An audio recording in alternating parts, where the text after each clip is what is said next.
By Rob Goldman, VP of Ads. When it comes to advertising on Facebook, people should be able to tell who the advertiser is and see the ads they're running, especially for political ads. That level of transparency is good for democracy and it's good for the electoral process.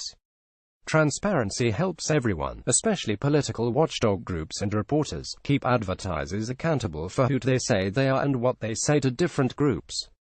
In September, our CEO Mark Zuckerberg talked about the initial steps we were taking to help protect the integrity of elections both in the United States and around the world. Earlier this month, our VP of Public Policy Joel Kaplan provided additional details on what we're doing to make advertising more transparent, increase requirements for authenticity, and strengthen our enforcement against ads that violate our policies. Today we're sharing an update on the progress we've made towards accomplishing those tasks. Additional transparency for all advertising. We're going to make advertising more transparent, and not just for political ads. Starting next month, people will be able to click View Ads on a page and view ads of pages running on Facebook, Instagram and Messenger, whether or not the person viewing is in the intended target audience for the ad. All pages will be part of this effort, and we will require that all ads be associated with a page as part of the ad creation process. We will start this test in Canada and roll it out to the US by this summer ahead of the US midterm elections in November, as well as broadly to all other countries around the same time. We know how important it is to our community that we get this feature just right, and so we're first rolling it out in only one country. Testing in one market allows us to learn the various ways an entire population uses the feature at a scale that allows us to learn and iterate.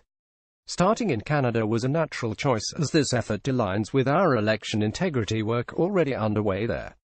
During this initial test, we will only show active ads. However, when we expand to the US, we plan to begin building an archive of federal election-related ads so that we can show both current and historical federal election-related ads. In addition, for each federal election-related ad, we will include the ad in a searchable archive that, once full, will cover a rolling 4-year period, starting from when we launch the archive. Provide details on the total amount spent. Provide the number of impressions that delivered. Provide demographics information, e.g. age, location, gender, about the audience that the ads reached. Political advertisers will have to verify their identity. As Joel Kaplan mentioned, we're going to require more thorough documentation from advertisers who want to run election-related ads.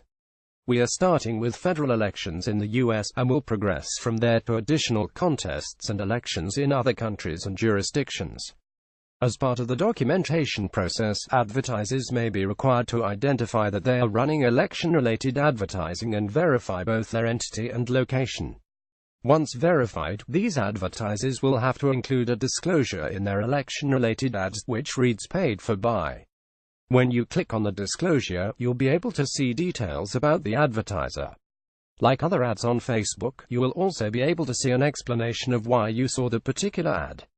For political advertisers that do not proactively disclose themselves, we are building machine learning tools that will help us find them and require them to verify their identity. We remain deeply committed to helping protect the integrity of the electoral process on Facebook. And we will continue to work with our industry partners, lawmakers and our entire community to better ensure transparency and accountability in our advertising products.